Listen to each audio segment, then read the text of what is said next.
Revenge on a client who tried to throw me under the bus.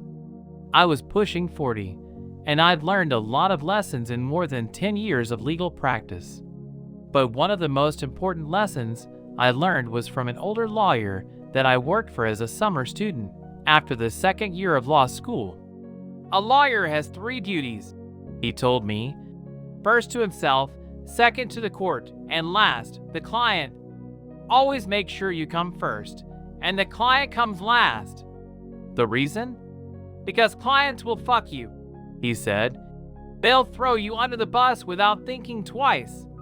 I should have stayed with this lawyer, but being young and an idiot, I had to go work downtown, and I'm still downtown now. But fortunately for me, I remembered this lesson, and it came in handy many years later when a client really did try to throw me under the bus. My client was this mid-sized company that did this and that and owned things here and there, not big enough to be listed, but it did have a pretty sizable real estate portfolio. And one day a building they owned burned to the ground. The company wanted to collect on the insurance, so they told Frank, a veteran salaryman, to deal with it. Frank was close to 60 and thought he knew what he was doing. He didn't need me to help him with the insurance claim, he told me. He had everything under control. Besides, lawyers are expensive. Some guys really get off on not paying legal fees, and Frank was one of those guys who gloated over every penny that he managed not to pay to the lawyers. I dealt with Frank a lot, and he was always nickel and diming me. The insurer is going to fuck you, I told Frank. It was only by luck that I even knew about the fire and the loss because Frank had not asked for my help. He just let it slip one day, and since then, I'd kept on top of him, trying to get him to smarten up. I'd had to fight to get him to send me the proof of loss form to make sure he hadn't messed it up. Frank fucked up a lot, and I wondered sometimes how he had a job.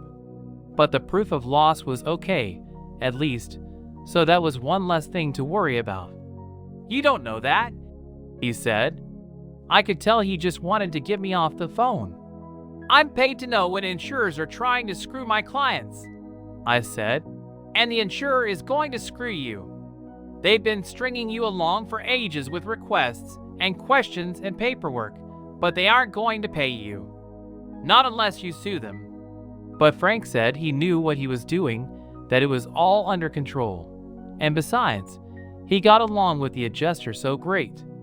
The limitation period expires in 2 weeks, I said, and once that 2 weeks pass, it will be too late to sue.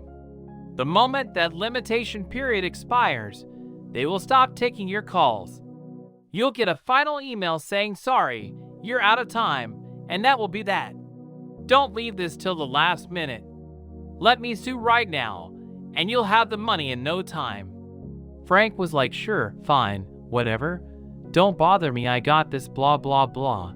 And he got off the phone as soon as he could. I sent him the usual email with clear warnings and recommendations, which he ignored. I sent the email again, and then again as the limitation period approached, and again a couple of days before the deadline. I'm going to be at trial, and you won't be able to reach me, my final email said. But you have to sue. You have other firms on your list, so pick one and sue. He didn't bother to reply, and I went off to do my trial. The trial lasted a couple of weeks, and no email from Frank. Then a month passed, and another month, still no email. I figured he must have sorted things out. Maybe Frank was right after all, I said to myself, and then my phone rang. It was Frank. Remember that fire insurance thing we spoke about? We'd only spoken about it like a dozen times. I figured he was calling up to gloat, so I cut to the chase. So they paid out. That's great, Frank. You were right. He asked me what I was talking about, and could he see a copy of the claim? What claim? I said. The claim against the insurer. You know that claim. Does that mean the insurer didn't pay? I said. He hung up on me, and then a few minutes later, my computer dinged, and there was Frank's email talking about how we spoke and he told me to sue, and he was worried when I hadn't sent him a copy of the claim, so he was following up to get a copy of the claim. I emailed him back. I take it that the insurer didn't pay you, just like I told you they wouldn't, and now that the limitation period is expired, they told you to jump in the lake, leaving you with a loss in the millions. Is that it? I'd made a mistake by not going over Frank's head when he wouldn't listen to me, but if I'd gone over Frank's head, I never would have received another file from him, so I didn't. But that was then, and this was now, so I CC'd Frank's boss and his boss's boss, plus I CC'd Bill, the client's in-house counsel. Bill acknowledged my email right away and called me later that day. Frank messed up, he said. We know that. He's an idiot. So what do we do? So his excuses didn't work?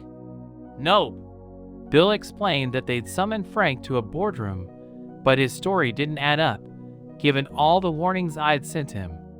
Besides, there would have been no reason for him to keep emailing the insurer if he told me to sue. Once the file goes to legal counsel, Frank's role was over. The company knew Frank was bullshitting them. So that's it then? Bill said. We just lost a couple of $1,000,000? It's okay, I said, explaining that when I realized that Frank was going to fuck up, I issued a claim against the insurer.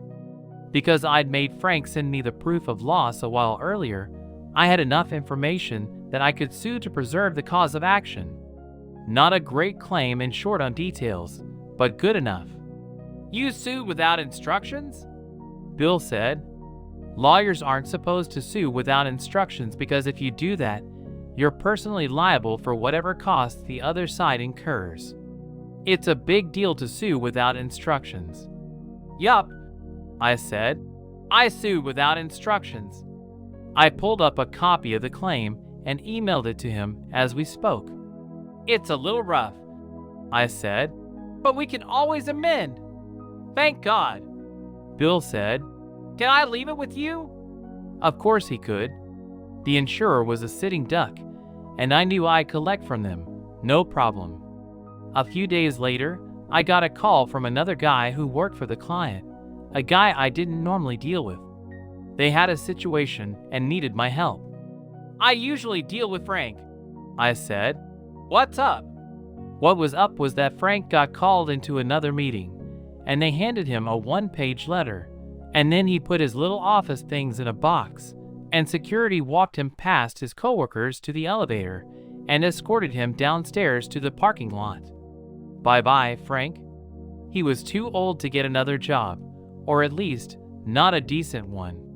It was a life-changing event for Frank, but for me, he was just an anecdote, a cautionary tale that I tell young lawyers sometimes over beers, maybe too often, because I'm getting on in years and I have my favorite stories. I wasn't trying to get revenge on Frank, not at all, and I would have felt a bit sorry for him if he hadn't been trying to throw me under the bus. But the guy who replaced him was great and never nickel and dimed me, so it was all good.